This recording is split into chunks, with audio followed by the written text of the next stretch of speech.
welcome back to Nick's podcast. Can you introduce yourself? Hi, I'm Emma Ford. I'm here at Temple with Nick. I'm a freshman. I'm a public relations major. It's kind of about me, quick and short. Cool. So can we hear about where you're from and sort of like your background, how you grew up and everything? So I was born in a little town near Harrisburg called Halifax. I grew up on a Christian camp where my dad was the program director. I only lived there for 7 years, and then we moved to the area that we're in currently, which is about 45 minutes north of Philadelphia, a little suburb called Souderton. So I've always kind of been in like the smaller like suburban areas, like country roads and like cornfields and stuff like that, which I have very much grown tired of. A big reason why I came to Temple and being here in Philly. But I mean, yeah, it was good for me to start off in that environment. Just it was nice to grow up in, but I'm glad to get out of there for sure. Mm-hmm. Probably gives you some perspective on the stuff that you're like the area you're living in now. Yeah, definitely. It growing up in a place where everyone kind of thinks the same way and kind of has the same ideals, and everyone is, economically and racially and, every other thing, they're all the same.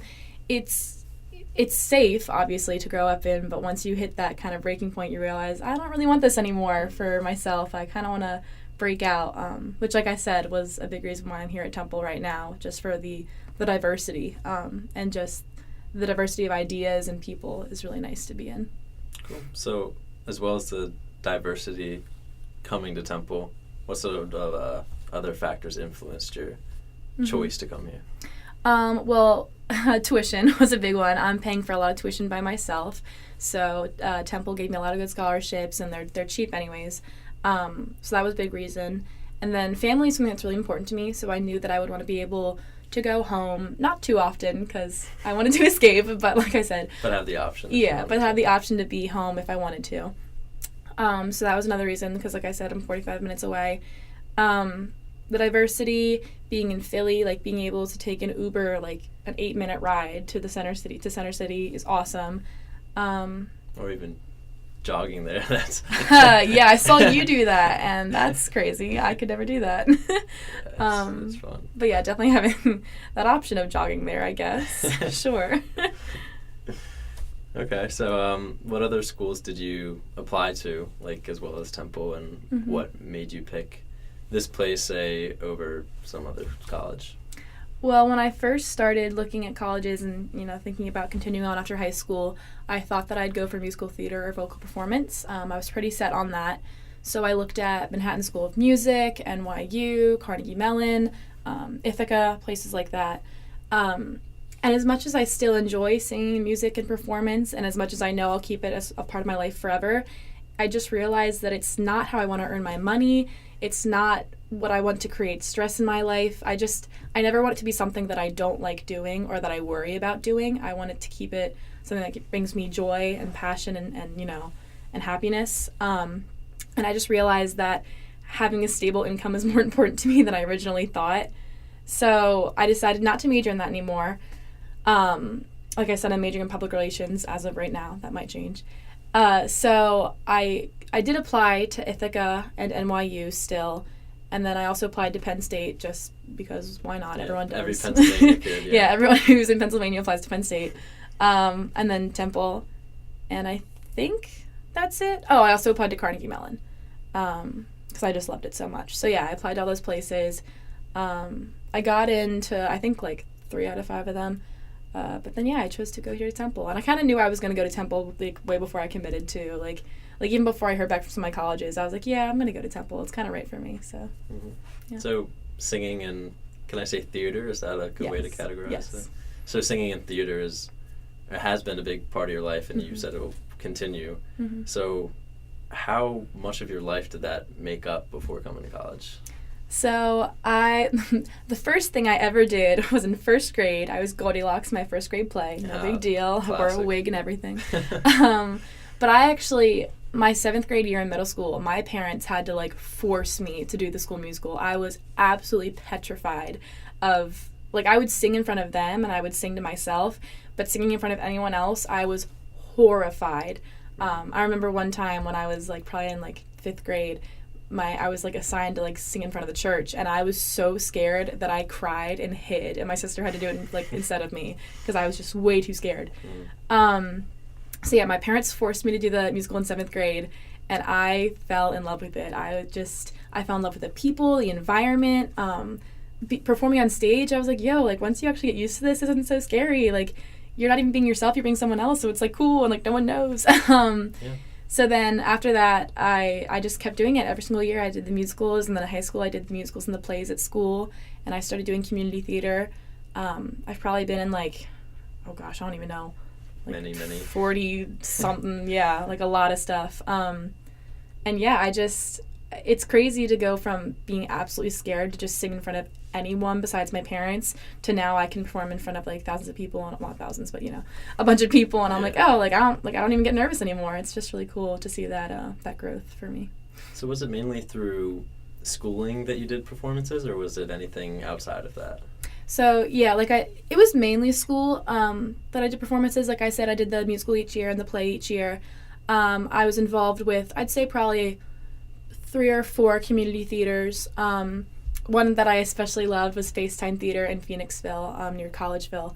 They just have the best people ever, and it's like a 3-week intensive kind of thing. So you go there like every day, all day, and you do a Broadway kind of performance. So I fell in love with that group. But yeah, I've done stuff with like Montgomery Theater and Theater and Kids in Lansdale, stuff like that. Cool. Let's hear some more about your singing. So you did that all throughout high school also? Yeah, so I was in a bunch of choirs at my school, like the advanced choir and stuff like that. I was in the a cappella group at my school called Coordination. Coordination. Thank you. But yeah, definitely the choir and a cappella groups brought me my best friends. They brought me probably the most joy like throughout my high school years. High school was, as it was for anyone, it was really hard for me. And I just remember like even if I was, as emo as I could be and as like a high school kid, like I'd go to like an a cappella practice and I'd be like, oh, I'm happy again. Like these are my people. This is what I love to do. I'm set. So yeah, I definitely would not be the same person without that. Like they brought me so many good people and so many good memories for sure. Yeah, I think it's important for everyone to find that kind of outlet where they can just let their stresses dissipate and go away for a while. Yeah, I completely agree. I remember I would like come into the choir room and I would just like forget whatever I was angry about, which sounds so cliche, but it's so true. Like I found so much happiness there for sure. Do you have any other passions or interests besides singing, dancing? I mean, I definitely have things that I love to do. Like I'm thinking about adding a psychology major to my public relations major. So I really like, people? I really like relationships and people and being able to communicate. So that's something that isn't necessarily like a hobby, I guess, but just... No, yeah, it's definitely something you're interested in. Yeah, like I just love to form relationships and learn and grow with other people and from other people. I love design and fashion. Not necessarily something I'd ever like pursue, but I definitely like, to create look snazzy and I like to look good. And yeah, stuff like that. There's stuff that I can't do that I wish I could, like we were having this conversation earlier, like dance. I wish I could, but I can't. Well, you could always practice, try something new. All right, true. Or like art and painting, I wish, just kind of like all the artsy stuff. Very true. So with that public relations and psychology down the line, what do you see yourself doing with that later on? I wish I could tell you. Yeah, I mean, not many people do, especially if you're a freshman. So. Yeah, I know. Well, not a big reason. Like one of the reasons I'm adding psychology onto it, hopefully, is that a lot of public relations kind of go into a more political pathway, and I don't see myself doing that personally. So yeah, when it comes to those majors together, I don't really want to do anything like campaigning or with politics or anything like that. I'm really looking to, and I don't want to be like a therapist either. Yeah. I really don't know. I think like event planning would be really cool, like working with a company and just creating like public relations kind of events. Yeah, so I think that's like what I'm trying to do with it is kind of go more of like the event pathway, and stuff like that, and work more with like people. But yeah, like I said, I don't know. Yeah, definitely this early adjusting to a new school, you already have enough worries and things to, I guess, adjust to again. Yeah. Like, it's crazy. So with adjusting to college, a lot of people aren't used to the fact of living with another person or multiple people. So how has that transition kind of been, living with roommates and stuff? I'm actually pretty used to living with other people. I have 3 siblings. 2 of them are girls. And up until the age of, I think, 13, I shared a room. So there's been obviously a long time since I shared a room, but I'm used to it in my past. And it would obviously be a lot harder if my roommates were horrible people, but they're my absolute best friends, so I really don't mind it. And me, I live in a suite with 3 other girls, but I live directly with 1 other girl. And we have the kind of relationship where I can be like, hey, like, that's annoying, like, can you please stop that? Or she can tell me, like, you know, we're just very comfortable with each other and very open and honest, which I feel is very important in college. That's awesome to have, but not everybody has it at the same time. Exactly. Like, we've already had 2 girls stay in our dorm because they hated their roommates so much. Like, they had to sleep somewhere else, which I just feel so horribly for those people. But, yeah, I just think, like, being open and honest and, like, creating that kind of atmosphere right away is the most important thing for sure. Yeah, absolutely. That's awesome. So obviously going to a public school, Temple has like 30,000 people. What is the, I guess, weekend aspect like for a female that is also a freshman? Well, obviously it varies for everyone. I'm the kind of person, if we're looking at weekends, like, I love to go out. Like, I'm the kind of person, like, I'll go out on, like, a Thursday, Friday, and Saturday, which it's not for everyone. But yeah, that's just, like, I just enjoy doing that kind of thing. My roommates aren't so much. Like, I know, like, this weekend, for instance, like, my roommates aren't going out, so... And this weekend is the Halloween weekend. Yes. So that's a big one. Exactly. Yeah. It surprised me that they weren't going out, but, you know, we'll get over it. So, yeah, I know they just, like, kind of like to chill in the room or, like, watch Netflix. They went to, like, bingo one Friday. But, yeah, before I go out, I like to, like, just take naps and do homework. It's not that exciting, honestly, until it hits, like, 8 p.m. But, yeah, there's a lot of options, especially in Temple. Like, you can go to Center City and stuff like that. Like, I know I've done that, too. And, like, this weekend I'm going to the penitentiary, which is really cool. So there's a lot of things nearby that you can definitely do. I'm interested in going to Pennhurst. That's what I know. Isn't that the Pennhurst Penitentiary? No, that's Eastern State Penitentiary. Oh, what's the difference? No, they're 2 different places. Oh, I thought they were the same. All right, well, I'm going to the Eastern State, and okay. Yeah, I really want to look into the Pennhurst one because it seems really spooky, and it's like... Wait, is Pennhurst a prison or no? It's the insane asylum. Oh, okay. Sorry if I, like, sound really, like, naive right now. No, it's totally okay. It's like supposedly some crazy haunted place in Pennsylvania that, like, a bunch of people went to when they were, like, mentally insane. And there was a lot of, like, sketchy stuff that happened with the doctors there, and, like... Do people, like, claim that it's still haunted now? Like, is that, like... Okay. That's a big thing. It's, like, supposedly one of the most haunted places in the United States. Do you believe in that or no? I don't know if I believe in ghosts per se, but that kind of aspect makes me curious. So I'd kind of just want to go there to experience it and not have, like, all the people dressing up and yelling stuff. Like, actually go there and see if there is some sort of paranormal activity that can happen. Yeah, no, I definitely think, like you said, like, that's an interesting kind of thing. I personally don't believe in it, but, like, I mean, I don't know, being raised very religiously, like my parents taught me, like, demons are a real thing. Yeah. But, like, I don't know. It just seems like people You don't really know until you know. Yeah. And especially with places like that, people just say it's haunted to make money off of it. That's very true. Like for TV purposes. Yeah. Yeah. Like, it's a huge income for them, so they have to say it's haunted, of course. Like, that is a very good point. That's something I didn't really take into consideration. Yeah. Thinking about the penitentiary, though, this weekend, I've never been to one haunted house in my life, and I heard they can grab you and take you away. They, like, touch your clothing and stuff. No, but I heard they can, like, pick you up and take you away from your group. I did not know that. Like, if you sign the right contract, they can do that. Are you going to sign that contract? I don't know. Like, I want to get the full experience, but I get scared watching Coraline. Like, I can't do that. I don't know. I don't know if that's the best option, then. We'll see. I'll see what I'm feeling like at the time.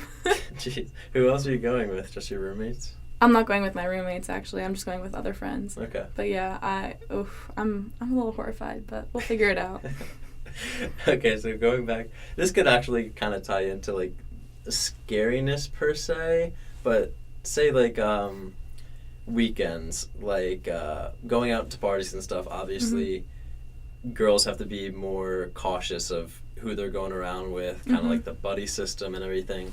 So if you don't go out with your roommates who you consider, I guess, as your best friends, how does that buddy system kind of work, and how do you ensure you're going to be like safe throughout the night, like that kind of stuff? So obviously at any college campus, like, you always need to be with someone else as a female. Like, I think that's something that you should always be aware especially of. in North Philadelphia. Well, that's what I'm saying. Like, like at any college campus you should, but then specifically, like, if you're in North Philly, like, you better not be alone as a female.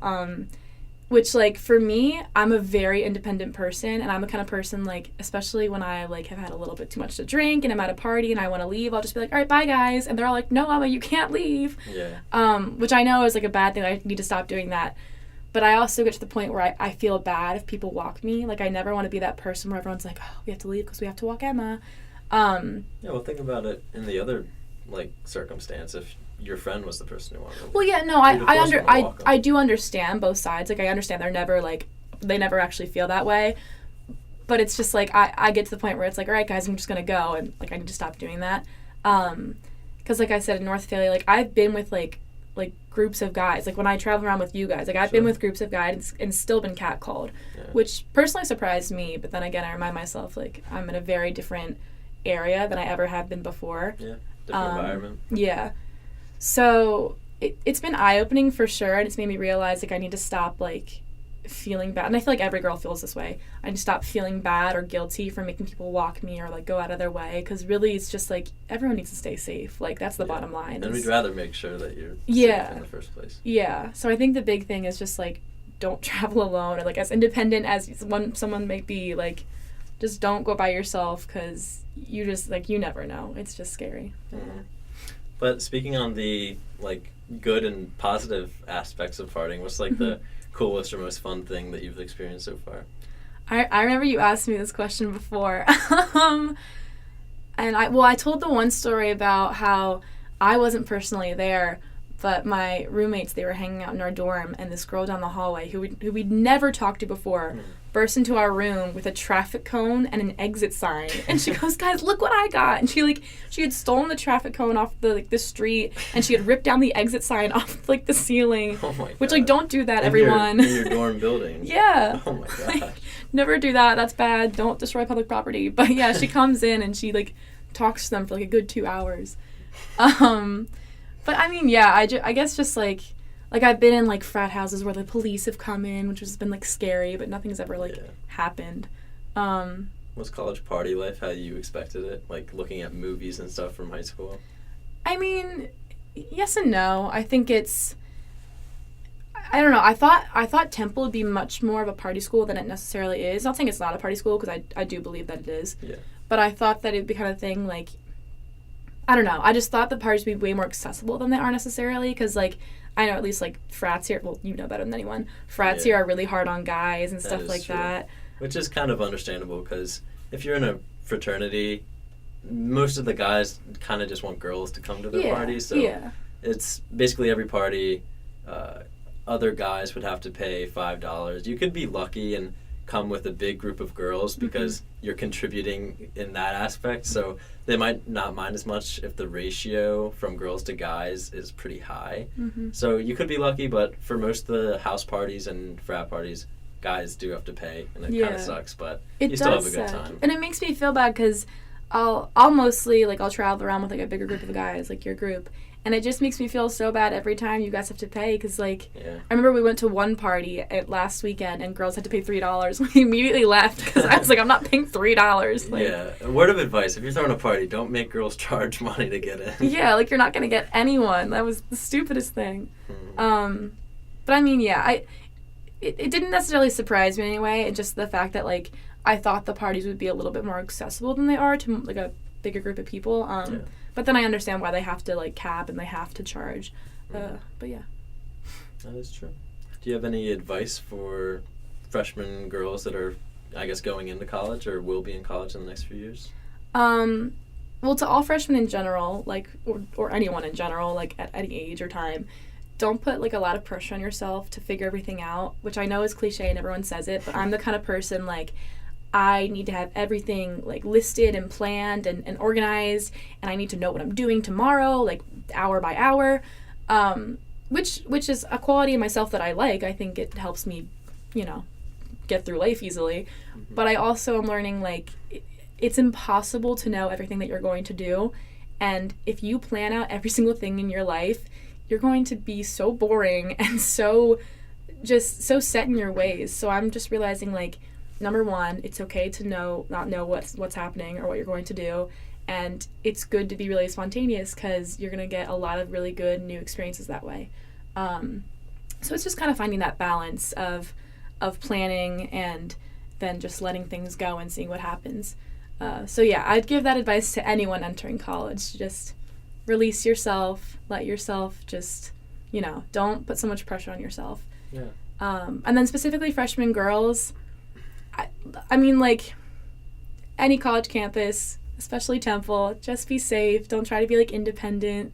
And, like, be independent, but just don't feel bad don't feel like you're troubling other people ever. Like, everyone just wants to help you out. And I guess find that close group of friends that you can trust and, like, have the shoulder to cry on or the hand to hold or whatever, because having that group of people that you're close to can take a lot of stress out of going to college, and it can kind of have that, like, backbone if you need help in any situation or circumstance. I completely agree. Like, I've already broken down, like, 2 or 3 times here, and if I didn't have, like, my roommates and my best friends and stuff like that, I don't know what I'd do. Like, yes, and crying is normal in college for anybody.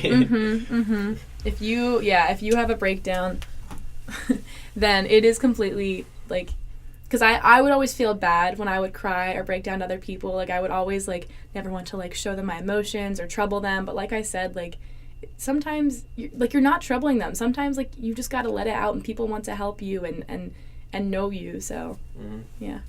And college and even life in general is hard. So don't be so hard on yourself, because that's a lot of what I myself do, and I know a lot of other people do. And it's just difficult sometimes, and it's okay to not be so sure of what you're doing 24/7, because that's just the reality of the situation. So I guess don't put pressure on yourself, because going into college again or just living in general is difficult. And like, everyone's been where you are, like, wherever, like, whatever you're thinking or whatever you're upset about, it might not be the exact same situation, obviously, but everyone's been at that point where where they just don't know where to go. So talk to people, please, like, whether it be a therapist or you call your parents or you talk to your friends or anything. Just find whatever outlet works for you.